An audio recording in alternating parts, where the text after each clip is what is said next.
Now. Okay, good morning, guys. So today is Sunday, December 10th.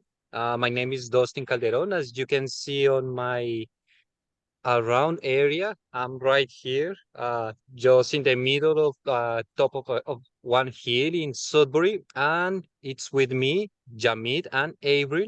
So, Jamit, can you introduce yourself? What is your name? Where are you? What is your time zone? And if you can turn on your camera, please. Okay, 1 second.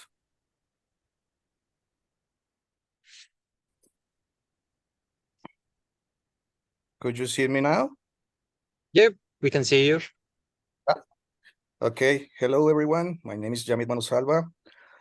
I live in Calgary and now we have 10:11 a.m. Okay, perfect. Thank you, Jamit, for joining us. Avery? Yep. Yeah, good. So my name is Avery Sansusi. I live in Sudbury, Ontario, and it is currently 12:11 p.m. Perfect, guys. Thank you. So I'm going to explain what is the architecture that I have prepared of this presentation that I have prepared for you. And so that you can see in one of the cameras that I had, one of the devices that I have here. Let me put a laser pointer. In the top right corner, that is a orange and that say IoT. I named that IoT device orange IoT box. Basically, that's the first version of a prototype that I did. This prototype is able to control sensors through a Raspberry Pi. So it means that inside the orange case is a Raspberry Pi. A Raspberry Pi, for those who doesn't know what it's a basic and a small computer, a really small computer and a chip as well, that it's used for different, let's say, solution, different application. So as I said, I'm using the Raspberry Pi to control it, the sensors of the LED through a API from anywhere. That's that we are going to test. As Jamit said, he's in Calgary and Avery is in his home in Sudbury. So let me explain you how it works. Basically, I had the IoT layer. The IoT layer has three RGB LEDs. These LEDs are connected to the Raspberry Pi through 9 GPIO ports. I had the Raspberry Pi connected to a portable battery, and inside the Raspberry Pi, I have a Python code that it's, let's say, that has different functions, different data set, different data sets. And I've used the Dweet API to control it remotely and to get the data from a JSON format. So in the network layer, I have one of the phones that it's pointing to the orange box. That one is connected to a cell phone tower. Uh, and the cell phone tower gets the internet gets the internet basically.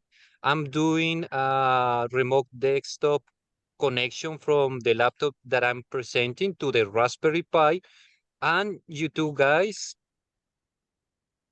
that are from Calgary and Sudbury, you can access it for the, let's say, for the Raspberry Pi through the URL. I know it is quite confused. Most of the people that can understand this is tech people, but the idea is to play with it and let's see what happens. So, Jamit, I'm going to start with you and I'm going to change my screen for the Raspberry Pi RDP, that is this one. I had here the on Visual Studio Code, my algorithm. Let me improve this. Okay, it's better. So as you can see on the bottom, the last value that was sent into the Raspberry Pi was Italy. So can you please change for any of these values on your laptop? So who starts? You, Jamit, please. Okay.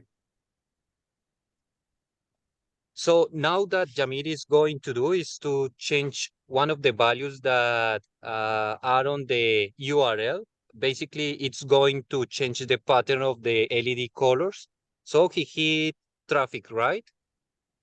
Yeah. So, and now, as you can see on, I'm going to put this one.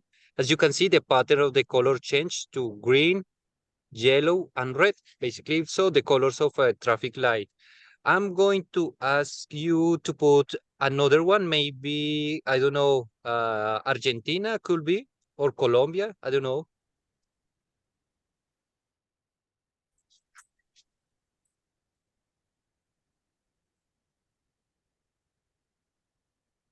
Okay.